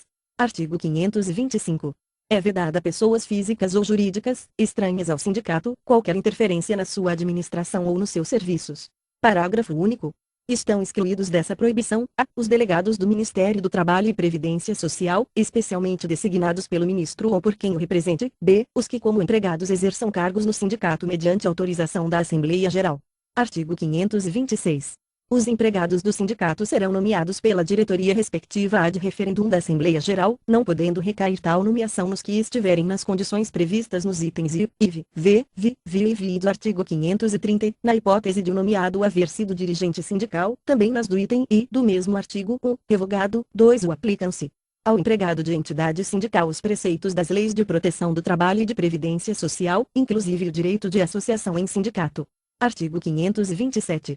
Na sede de cada sindicato haverá um livro de registro, autenticado pelo funcionário competente do Ministério do Trabalho e Previdência Social e do qual deverão constar, tratando-se de sindicato de empregadores, a firma, individual ou coletiva, ou a denominação das empresas e sua sede, o nome, idade, estado civil, nacionalidade e residência dos respectivos sócios, ou, em se tratando de sociedade por ações, dos diretores, bem como a indicação desses dados quanto ao sócio ou diretor que representará a empresa no sindicato, b. tratando-se de sindicato de empregados ou de agentes ou de trabalhadores autônomos ou de profissionais liberais, além do nome, idade, estado civil, nacionalidade, profissão ou função e residência de cada associado, o estabelecimento ou lugar onde exerce a sua profissão ou função, o número e a série da respectiva carteira de trabalho e previdência social e o número da inscrição na instituição de previdência que pertencer. Artigo 528. Ocorrendo dissídio ou circunstâncias que perturbem o funcionamento de entidade sindical ou motivos relevantes de segurança nacional, o Ministro do Trabalho e Previdência Social poderá nela intervir, por intermédio de delegado ou de junta interventora, com atribuições para administrá-la e executar ou propor as medidas necessárias para normalizar-lhe o funcionamento. Seção IV das eleições sindicais. Artigo 529. São condições para o exercício do direito do voto como para a investidura em cargo de administração ou representação econômica ou profissional, a. ter o associado mais de 6 meses de inscrição no quadro social e mais de 2 anos de exercício da atividade ou da profissão, b. ser maior de 18 anos, c. estar no gozo dos direitos sindicais. Parágrafo único. É obrigatório aos associados o voto nas eleições sindicais. Artigo 530. Não podem ser eleitos para cargos administrativos ou de representação econômica ou profissional, nem permanecer no exercício desses cargos, e os que não tiverem definitivamente aprovadas as suas contas de exercício em cargos de administração, e os que houverem lesado o patrimônio de qualquer entidade sindical, e os que não estiverem, desde 2 anos antes, pelo menos, no exercício efetivo da atividade ou da profissão dentro da base territorial do sindicato, ou no desempenho de representação econômica ou profissional, e os que tiverem sido condenados por crime doloso enquanto persistirem os efeitos da pena, v. os que não estiverem no gozo de seus direitos políticos, v. revogado, v. má conduta, devidamente comprovada, v. revogado. Parágrafo único, revogado, artigo 531. Nas eleições para cargos de diretoria e do Conselho Fiscal serão considerados eleitos os candidatos que obtiverem maioria absoluta de votos em relação ao total dos associados eleitores, ou não concorrendo à primeira convocação maioria absoluta de eleitores, ou não obtendo nenhum dos candidatos essa maioria, proceder-se-á à nova convocação para dia posterior, sendo então considerados eleitos os candidatos que obtiverem maioria dos eleitores presentes. 2 ou havendo somente uma chapa registrada para as eleições, poderá a Assembleia em última convocação ser realizada 2 horas após a primeira convocação desde que do edital respectivo conste essa advertência. 3 o concorrendo mais de uma chapa, poderá o Ministério do Trabalho e Previdência Social designar o presidente da sessão eleitoral, desde que o requeiram os associados que encabeçarem as respectivas chapas. 4 o Ministro do Trabalho e Previdência Social expedirá instruções regulando o processo das eleições. Artigo 532. As eleições para renovação da diretoria e do Conselho Fiscal deverão ser procedidas dentro do prazo máximo de 60 dias e mínimo de 30 dias, antes do término do mandato dos dirigentes em exercício, não havendo protesto na ata da Assembleia Eleitoral ou recurso interposto por algum dos candidatos. Dentro de 15 dias a contar da data das eleições, a posse da diretoria eleita independerá da aprovação das eleições pelo Ministério do Trabalho e Previdência Social. 2 o competirá à diretoria em exercício, dentro de 30 dias da realização das eleições e não tendo havido recurso, dar publicidade ao resultado do pleito, fazendo comunicação ao órgão local do Ministério do Trabalho e Previdência Social, da relação dos eleitos, com os dados pessoais de cada um e a designação da função que vai exercer. 3 ou havendo protesto na ata da Assembleia Eleitoral ou recurso interposto dentro de 15 dias da realização das eleições, competirá à diretoria em exercício encaminhar, devidamente instruído, o processo eleitoral ao órgão local do Ministério do Trabalho e Previdência Social, que o encaminhará para a decisão do Ministro de Estado. Nesta hipótese, permanecerão na administração até despacho final do processo a diretoria e o Conselho Fiscal que se encontrarem em exercício. 4 não se verificando as hipóteses previstas no parágrafo anterior, a posse da nova diretoria deverá se verificar dentro de 30 dias subsequentes ao término do mandato da anterior. 5 ao assumir o cargo, o eleito prestará, por escrito e solenemente, o compromisso de respeitar, no exercício do mandato, a Constituição, as leis vigentes e os estatutos da entidade. Seção V das associações sindicais de grau superior. Artigo 533. Constituem associações sindicais de grau superior as federações e confederações organizadas nos termos desta lei. Artigo 534. É facultado aos sindicatos, quando em número não inferior a 5, desde que representem a maioria absoluta de um grupo de atividades ou profissões idênticas, similares ou conexas, organizarem-se em federação ou se já existir federação no grupo de atividades ou profissões em que deva ser constituída nova entidade, a criação desta não poderá reduzir a menos de 5. o número de sindicatos que àquela devam continuar filiados. 2. As federações serão constituídas por estados, podendo o ministro do Trabalho e Previdência Social autorizar a constituição de federações interestaduais ou nacionais. 3. É permitido a qualquer federação, para o fim de lhes coordenar os interesses, agrupar os sindicatos de determinado município ou região a ela filiados, mas a União não terá direito de representação das atividades ou profissões agrupadas. Artigo 535.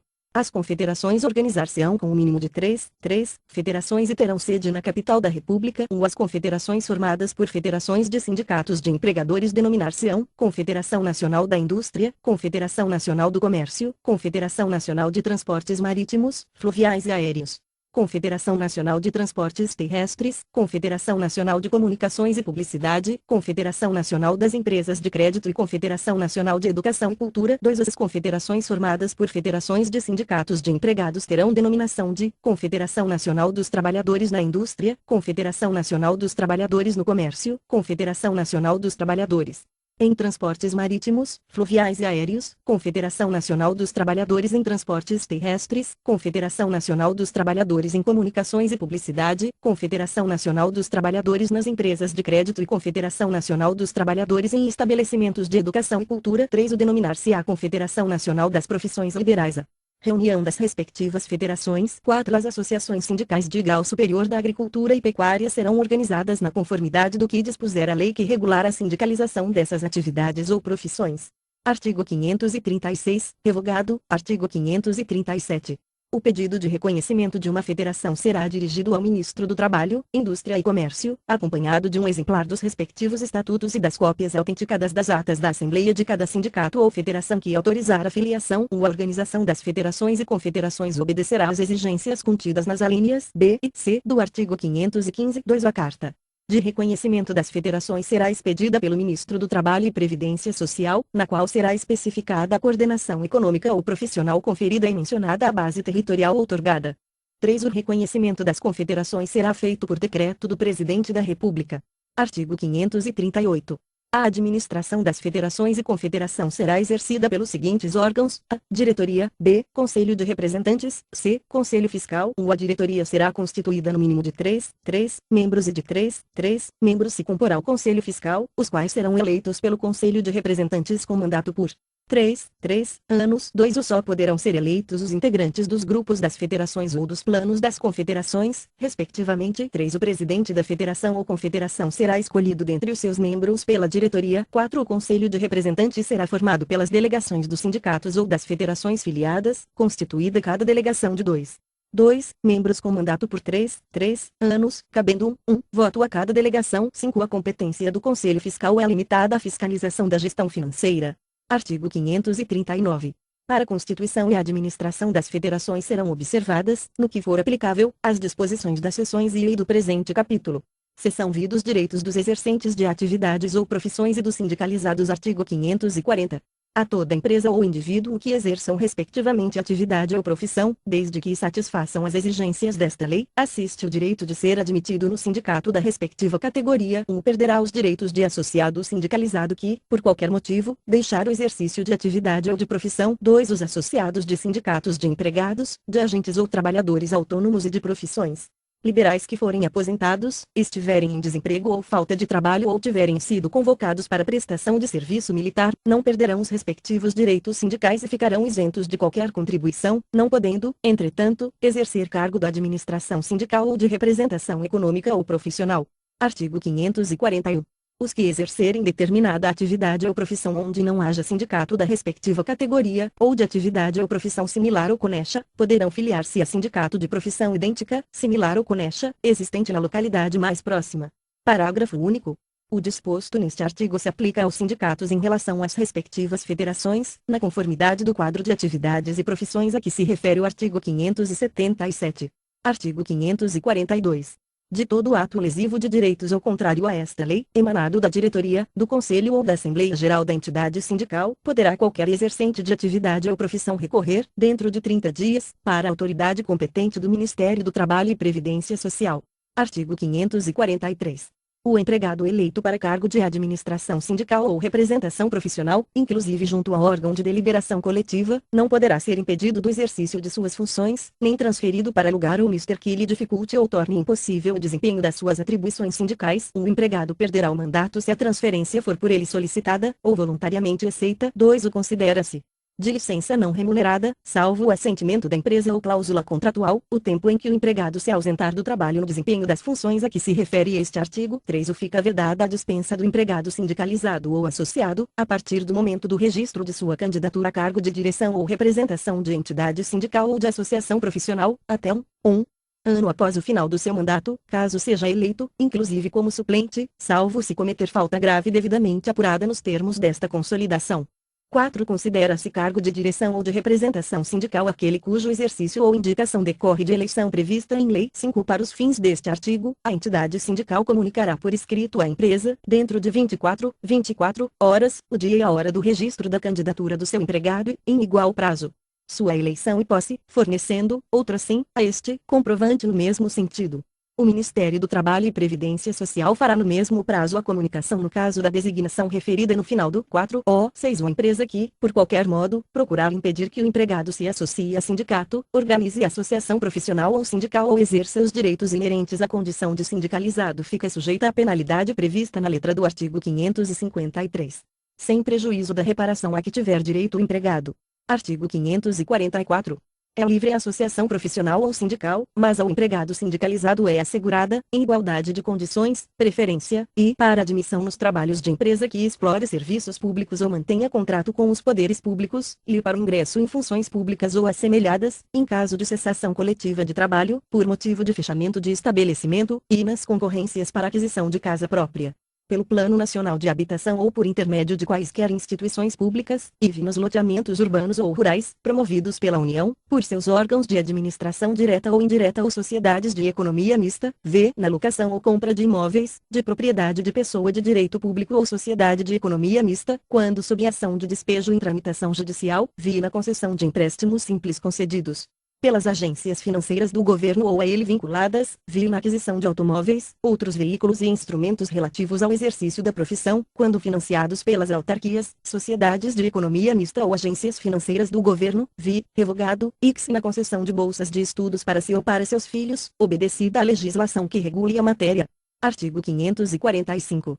Os empregadores ficam obrigados a descontar da folha de pagamento dos seus empregados, desde que por eles devidamente autorizados, as contribuições devidas ao sindicato, quando por este notificados. Parágrafo único. O recolhimento à entidade sindical beneficiária do imposto descontado deverá ser feito até o 10º dia subsequente ao do desconto, sob pena de juros de mora no valor de 10%, sobre o montante retido, sem prejuízo da multa prevista no artigo 553 e das cominações penais relativas à apropriação indébita. Artigo 546. Às empresas sindicalizadas é assegurada a preferência, em igualdade de condições, nas concorrências para exploração de serviços públicos, bem como nas concorrências para fornecimento às repartições federais, estaduais e municipais e às entidades paraestatais. Artigo 547. É exigida a qualidade de sindicalizado para o exercício de qualquer função representativa de categoria econômica ou profissional, em órgão oficial de deliberação coletiva, bem como para o gozo de favores ou isenções tributárias, salvo em se tratando de atividades não econômicas. Parágrafo único. Antes da posse ou exercício das funções a que alude o artigo anterior ou de concessão dos favores será indispensável comprovar a sindicalização, ou oferecer prova, mediante certidão negativa da autoridade regional do Ministério do Trabalho, de que não existe sindicato no local onde o interessado exerce a respectiva atividade ou profissão. Seção V da gestão financeira do sindicato e sua fiscalização. Artigo 548. Constituem o patrimônio das associações sindicais as contribuições devidas aos sindicatos pelos que participem das categorias econômicas ou profissionais ou das profissões liberais representadas pelas referidas entidades, sob a denominação de contribuição sindical, pagas e arrecadadas na forma do capítulo 3º deste título, as contribuições dos associados, na forma estabelecida nos estatutos ou pelas assembleias gerais, os bens e valores adquiridos e as rendas produzidas pelos mesmos, as doações e legados, e as multas e outras rendas eventuais. Artigo 549. A receita dos sindicatos, federações e confederações só poderá ter aplicação na forma prevista nos respectivos orçamentos anuais, obedecidas as disposições estabelecidas na lei e nos seus estatutos, ou para alienação, locação ou aquisição de bens imóveis, ficam as entidades sindicais obrigadas a realizar avaliação prévia pela Caixa Econômica Federal ou pelo Banco Nacional da Habitação ou, ainda, por qualquer outra organização legalmente habilitada a tal fim. 2. Os bens imóveis das entidades sindicais não serão alienados sem a prévia autorização das respectivas Assembleias Gerais, reunidas com a presença da maioria absoluta dos associados com direito a voto ou dos conselhos de representantes com a maioria absoluta dos seus membros. 3. O caso não seja obtido o quórum estabelecido no parágrafo anterior, a matéria poderá ser decidida em nova Assembleia Geral, reunida com qualquer número de associados com direito a voto, após o transcurso de 10 dias da primeira convocação. 4. Nas hipóteses previstas nos 2 ou 3, a decisão somente terá validade se adotada pelo mínimo de 2/3 dos presentes, em escrutínio secreto. 5. Da deliberação da Assembleia Geral, concernente à alienação de bens imóveis, caberá recurso voluntário, dentro do prazo de 15 dias, ao Ministro do Trabalho, com efeito suspensivo. 6. A venda do imóvel será efetuada pela diretoria da entidade, após a decisão da Assembleia Geral ou do Conselho de Representantes, mediante concorrência pública, com edital publicado no Diário Oficial da União e na imprensa diária, com antecedência mínima de 30 dias da data de sua realização. 7. Os recursos destinados ao pagamento total ou parcelado dos bens imóveis adquiridos serão consignados, obrigatoriamente, nos orçamentos anuais das entidades sindicais. Artigo 550. Os orçamentos das entidades sindicais serão aprovados, em escrutínio secreto, pelas respectivas Assembleias Gerais ou Conselho de Representantes, até 30 dias antes do início do exercício financeiro a que se referem, e conterão a discriminação da receita e da despesa, na forma das instruções e modelos expedidos pelo Ministério do Trabalho. Os orçamentos, após a aprovação prevista no presente artigo, serão publicados, em resumo, no prazo de 30 dias, contados da data da realização da respectiva Assembleia Geral ou da reunião do Conselho de Representantes, que os aprovou, observada a seguinte sistemática: a. No Diário Oficial da União, seção I, parte I, os orçamentos das confederações, federações e sindicatos de base interestadual ou nacional. B. No órgão de imprensa oficial do Estado ou território ou jornal de grande circulação local, os orçamentos das federações estaduais e sindicatos distritais municipais, intermunicipais e estaduais. 2. As dotações orçamentárias que se apresentarem insuficientes para o atendimento das despesas ou não incluídas nos orçamentos correntes, poderão ser ajustadas ao fluxo dos gastos, mediante a abertura de créditos adicionais solicitados pela diretoria da entidade às respectivas Assembleias Gerais ou Conselhos de Representantes, cujos atos concessórios serão publicados até o último dia do exercício correspondente, obedecida a mesma sistemática prevista no parágrafo anterior. 3. Os créditos adicionais classificam-se em a. Suplementares, os destinados a reforçar cotações alocadas no orçamento, e b. Especiais, os destinados a incluir dotações no orçamento, a fim de fazer face às despesas para as quais não se tenha consignado crédito específico. 4. A abertura dos créditos adicionais depende da existência de receita para sua compensação, considerando-se, para esse efeito, desde que não comprometidos, a. O superávit financeiro apurado em balanço do exercício anterior, b. O excesso de arrecadação, assim entendido o saldo positivo da diferença entre a renda prevista e a realizada, tendo-se em conta, ainda, a tendência do exercício, e c. A resultante da anulação parcial ou total de dotações alocadas no orçamento ou de créditos adicionais abertos no exercício. 5. Para efeito orçamentário e contábil sindical, o exercício financeiro coincidirá com o ano civil, a ele pertencendo todas as receitas arrecadadas e as despesas compromissadas. Artigo 551. Todas as operações de ordem financeira e patrimonial serão evidenciadas pelos registros contábeis das entidades sindicais, executados sob a responsabilidade de contabilista legalmente habilitado, em conformidade com o plano de contas e as instruções baixadas pelo Ministério do Trabalho. A escrituração contábil a que se refere este artigo será baseada em documentos de receita e despesa, que ficarão arquivados nos serviços de contabilidade, à disposição dos órgãos responsáveis pelo acompanhamento administrativo e da fiscalização financeira da própria entidade, ou do controle que poderá ser exercido pelos órgãos da União, em face da legislação específica. 2. Os documentos comprobatórios dos atos de receita e despesa, a que se refere o parágrafo anterior, poderão ser incinerados, após decorridos 5 anos da data de quitação das contas, pelo órgão competente. 3. É obrigatório o uso do livro diário, encadernado, como folha seguida e tipograficamente numeradas, para a escrituração, pelo método das partidas dobradas, diretamente ou por reprodução, dos atos ou operações que modifiquem ou venham a modificar a situação patrimonial da entidade, o qual conterá, respectivamente, na primeira e na última páginas, os termos de abertura e de encerramento. 4. Entidade sindical que se utilizar de sistema mecânico ou eletrônico para sua escrituração contábil poderá substituir o diário e os livros facultativos ou auxiliares por fichas ou formulários contínuos, cujos lançamentos deverão satisfazer a todos os requisitos e normas de escrituração exigidos com relação aos livros mercantis, inclusive no que respeita a termos de abertura e de encerramento e numeração sequencial e tipográfica. 5. Na escrituração por processos de fichas ou formulários contínuos, a entidade adotará livro próprio para a inscrição do balanço patrimonial e da demonstração do resultado do exercício, o qual conterá os mesmos requisitos exigidos para os livros de escrituração. 6. Os livros e fichas ou formulários contínuos serão obrigatoriamente submetidos a registro e autenticação das delegacias regionais do trabalho localizadas na base territorial da entidade. 7. As entidades sindicais manterão registro específico dos bens de qualquer natureza, de sua propriedade, em livros ou fichas próprias, que atenderão às mesmas formalidades exigidas para o livro diário, inclusive no que se refere ao registro e autenticação da delegacia regional do trabalho local. 8. As contas dos administradores das entidades sindicais serão aprovadas, em escrutínio secreto, pelas respectivas Assembleias Gerais ou Conselhos de Representantes, com prévio parecer do Conselho Fiscal, cabendo ao Ministro do Trabalho estabelecer prazos e procedimentos para sua elaboração e destinação. Artigo 552. Os atos que importem em malversação ou dilapidação do patrimônio das associações ou entidades sindicais ficam equiparados ao crime de peculato julgado e punido na conformidade da legislação penal. Seção VI das penalidades. Artigo 553. As infrações ao disposto neste capítulo serão punidas, segundo seu caráter e a sua gravidade, com as seguintes penalidades: a. Multa de 100 cruzeiros, 100 cruzeiros, e 5.000 cruzeiros, 5.000 cruzeiros, dobrada na reincidência. B. Suspensão de diretores por prazo não superior a 30 dias. C. Destituição de diretores ou de membros de conselho. D. Fechamento de sindicato, federação ou confederação por prazo nunca superior a 6 meses. E. Cassação da carta de reconhecimento. F. Multa de 1/30 do salário mínimo regional, aplicável ao associado que deixar de cumprir, sem causa justificada, o disposto no parágrafo único do artigo 529. A imposição de penalidades aos administradores não exclui a aplicação das que este artigo prevê para a associação. 2. O poder ao Ministro do Trabalho e Previdência Social determinar o afastamento preventivo de cargo ou representação sindical e seus exercentes, com fundamento em elementos constantes de denúncia formalizada que constituam indício veemente ou início de prova bastante do fato e da autoria denunciados. Artigo 554.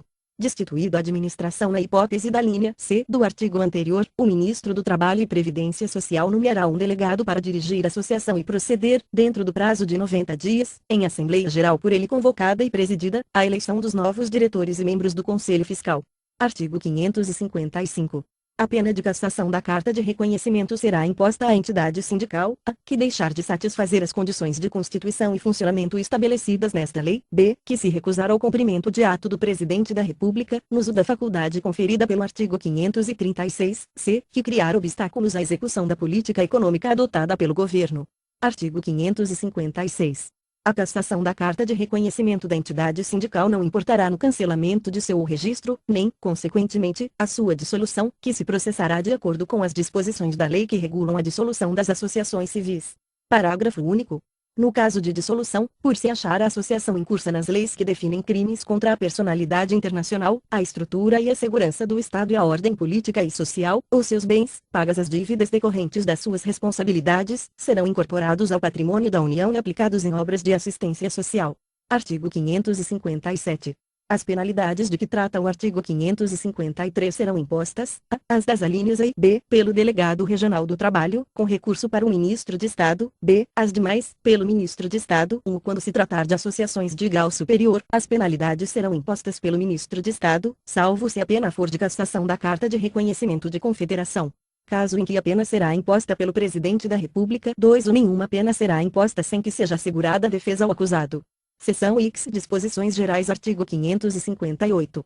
São obrigadas ao registro todas as associações profissionais constituídas por atividades ou profissões idênticas, similares ou conexas, de acordo com o artigo 511 na conformidade do quadro de atividades e profissões a que alude o capítulo 2º deste título.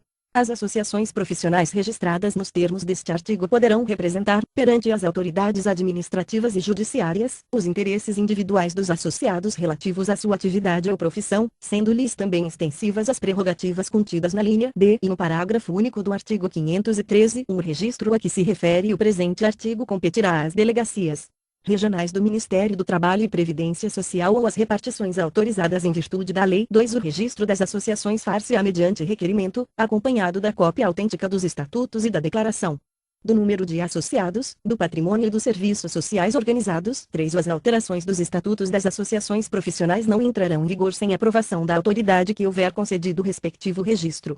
Artigo 559. O Presidente da República, excepcionalmente e mediante proposta do Ministro do Trabalho, fundada em razões de utilidade pública, poderá conceder, por decreto, às associações civis constituídas para a defesa e coordenação de interesses econômicos e profissionais e não obrigadas ao registro previsto no artigo anterior, a prerrogativa da linha D do artigo 513 deste capítulo. Artigo 560. Não se reputará a transmissão de bens, para efeitos fiscais, a incorporação do patrimônio de uma associação profissional ou da entidade sindical, ou das entidades aludidas entre si. Artigo 561. A denominação sindicato é privativa das associações profissionais de primeiro grau, reconhecidas na forma desta lei. Artigo 562. As expressões federação e confederação, seguidas da designação de uma atividade econômica ou profissional, constituem denominações privativas das entidades sindicais de grau superior. Artigo 563, revogado. Artigo 564. As entidades sindicais, sendo-lhes peculiar e essencial atribuição representativa e coordenadora das correspondentes categorias ou profissões, é vedado, direta ou indiretamente, o exercício de atividade econômica. Artigo 565. As entidades sindicais reconhecidas nos termos desta lei não poderão filiar-se a organizações internacionais, nem com elas manter relações, sem prévia licença concedida por decreto do Presidente da República. Artigo 566. Não podem sindicalizar-se os servidores do Estado e os das instituições paraestatais. Parágrafo único. Excluem-se da proibição constante deste artigo os empregados das sociedades de economia mista, da Caixa Econômica Federal e das fundações criadas ou mantidas pelo Poder Público da União, dos Estados e Municípios. Artes 567 a 569, revogados, capítulo I do enquadramento sindical. Artigo 570. Os sindicatos constituir-se-ão, normalmente, por categorias econômicas ou profissionais específicas, na conformidade da discriminação do quadro de atividades e profissões a que se refere o artigo 577, ou segundo as subdivisões que, sob proposta da Comissão do Enquadramento Sindical, de que trata o artigo 576, forem criadas pelo Ministro do Trabalho e Previdência Social. Parágrafo único. Quando os exercentes de quaisquer atividades ou profissões se constituírem, seja pelo número reduzido, seja pela natureza mesma dessas atividades ou profissões, seja pelas afinidades existentes entre elas, em condições tais que não se possam sindicalizar eficientemente pelo critério de especificidade de categoria, é-lhes permitido sindicalizar-se pelo critério de categorias similares ou conexas, entendendo-se como tais as que se acham compreendidas nos limites de cada grupo constante do quadro de atividades e profissões. Artigo 571.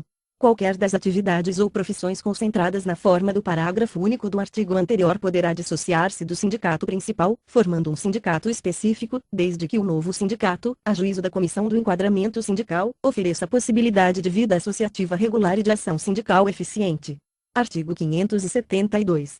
Os sindicatos que se constituírem por categorias similares ou conexas, nos termos do parágrafo único do artigo 570, adotarão denominação em que fiquem, tanto quanto possível, explicitamente mencionadas as atividades ou profissões concentradas, de conformidade com o quadro de atividades e profissões, ou se tratar de subdivisões, de acordo com o que determinar a Comissão do Enquadramento Sindical. Parágrafo único. Ocorrendo a hipótese do artigo anterior, o sindicato principal terá a denominação alterada, eliminando-se-lhe a designação relativa à atividade ou profissão dissociada. Artigo 573. O agrupamento dos sindicatos em federações obedecerá às mesmas regras que as estabelecidas neste capítulo para o agrupamento das atividades e profissões em sindicatos. Parágrafo único. As federações de sindicatos de profissões liberais poderão ser organizadas independentemente do grupo básico da confederação, sempre que as respectivas profissões se acharem submetidas, por disposições de lei, a único regulamento. Artigo 574. Dentro da mesma base territorial, as empresas industriais do tipo artesanal poderão constituir entidades sindicais, de primeiro e segundo graus, distintas das associações sindicais das empresas congêneres, de tipo diferente. Parágrafo único. Compete à Comissão do Enquadramento Sindical definir, de modo genérico, com a aprovação do Ministro do Trabalho e Previdência Social, a dimensão e os demais característicos das empresas industriais de tipo artesanal. Artigo 575. O quadro de atividades e profissões será revisto de 2 em 2 anos, por proposta da Comissão do Enquadramento Sindical, para o fim de ajustar às condições da estrutura econômica e profissional do país. Antes de proceder à revisão do quadro, a comissão deverá solicitar sugestões às entidades sindicais e às associações profissionais. 2. A proposta de revisão será submetida à aprovação do Ministro do Trabalho e Previdência Social. Artigo 576. A Comissão do Enquadramento Sindical será constituída pelo Diretor-Geral da Delegacia Regional do Trabalho, que a presidirá, e pelos seguintes membros, e 2. Representantes da Delegacia Regional do Trabalho, e 1. Representante do Departamento Nacional de Mão de Obra, e 1. Representante do Instituto Nacional de Tecnologia do Ministério da Indústria e do Comércio, IV. 1. Representante do Instituto Nacional de Colonização e Reforma Agrária, do Ministério da Agricultura, V. 1. Representante do Ministério dos Transportes, V. 2. Representantes das categorias econômicas, e V. 2. Representantes das categorias profissionais. Os membros da C serão designados pelo Ministro do Trabalho e Previdência Social, mediante a indicação dos titulares das pastas. Quanto aos representantes dos outros ministérios, B. Indicação do respectivo diretor-geral. Quanto ao do DIO, C. Eleição pelas respectivas confederações, em conjunto. Quanto aos representantes das categorias econômicas e profissionais, de acordo com as instruções que forem expedidas pelo Ministro do Trabalho e Previdência Social. 2. Cada membro terá um suplente designado juntamente com o titular. 3. Será de 3 anos o mandato dos representantes das categorias econômica e profissional. 4. Os integrantes da comissão perceberão a gratificação de presença que for estabelecida por decreto executivo. 5. Em suas faltas ou impedimentos, o diretor-geral do DNT será substituído na presidência pelo diretor substituto do departamento ou pelo representante deste na comissão, nesta ordem. 6. Além das atribuições fixadas no presente capítulo e concernentes ao enquadramento sindical, individual ou coletivo, e à classificação das atividades e profissões, competirá também a se resolver, com recurso para o Ministro do Trabalho e Previdência Social, todas as dúvidas e controvérsias concernentes à organização sindical,